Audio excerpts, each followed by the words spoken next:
Grace and peace be unto you. I have a very quick message to give to many people that will stumble across this video.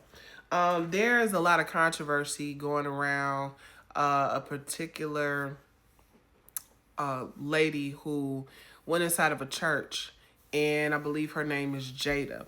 Now, this is not, I just want to make something very clear. Very clear. This is not me defending her. It's not me defending the situation. I do want to defend God. Here's why. I was I was watching a lot of, not even a lot, but I see that there's so many people making very negative accusations about how she's out of order. So one thing I noticed that really triggers me, I notice especially with men, if they see a woman prophesying, they'll say who is she accountable to? Or they always say like she's out of order. So I want to tell you all, biblically, a lot of you don't know how God moves. And then y'all use the saying, God do everything decent and in order. So I want to just give you some revelation about the Bible. Okay, so you will know that God he does things according to how he sees fit. The more you read the Bible, the more you realize we don't know God. Don't let that go over your head. Isaiah the prophet walked naked and barefoot for 3 years to symbolize the future captivity of Egypt. Pause. Also, I want to say this too, because a lot of you I've given words to, and some of you think that God is not going to do anything to you because you're still doing witchcraft, even though you defeated, even though you lying on social media, saying you going through warfare, doing cute TikToks and doing all this, right? And you just ain't met, your day has not come. So God's timing is different. He's also very merciful.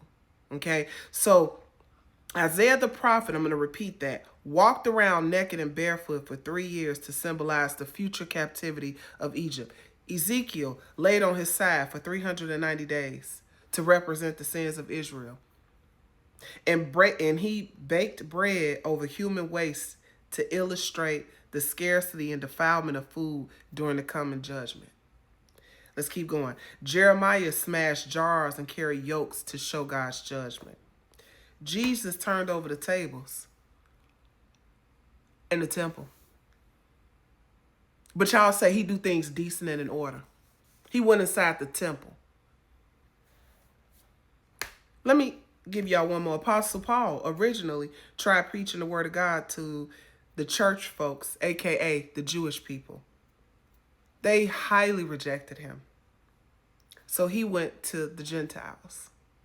But again, y'all get on these platforms talking about God do everything decent and in order. You don't really know God. I stumbled across a very powerful word from Dr. Matthew Stevenson. And I couldn't even believe the revelation that spewed out of his mouth. Such a powerful word. I did not get the meat of everything he said because it was a clip. He said that in order to, I don't want to butcher what he said. Basically, in a nutshell, he said, you can't speak for God if you don't know the heartache and the heartbreak of God. And only a real prophet would really understand what that meant. And so a lot of people don't know how God talks. You really don't know anything about God. And so the way that you all have learned God, you've learned him through false heresy and through false teaching.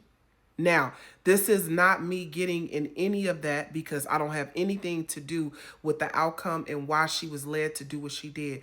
But I will defend you all lying and saying God does everything decent and in order, because I'm looking at y'all. I'm looking at how religious and foolish you is and all the sins that's spewing all over you. And you defending the man, and this man ain't even changing you.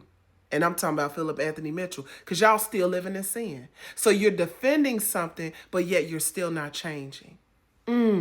Interesting. However, once you actually really read the Bible, you'll say, wow, God is very unusual. He does things in a very unusual way. He's very peculiar. And I say all that to say he also does things in his timing. See, a lot of y'all think you getting away with murder. You're not.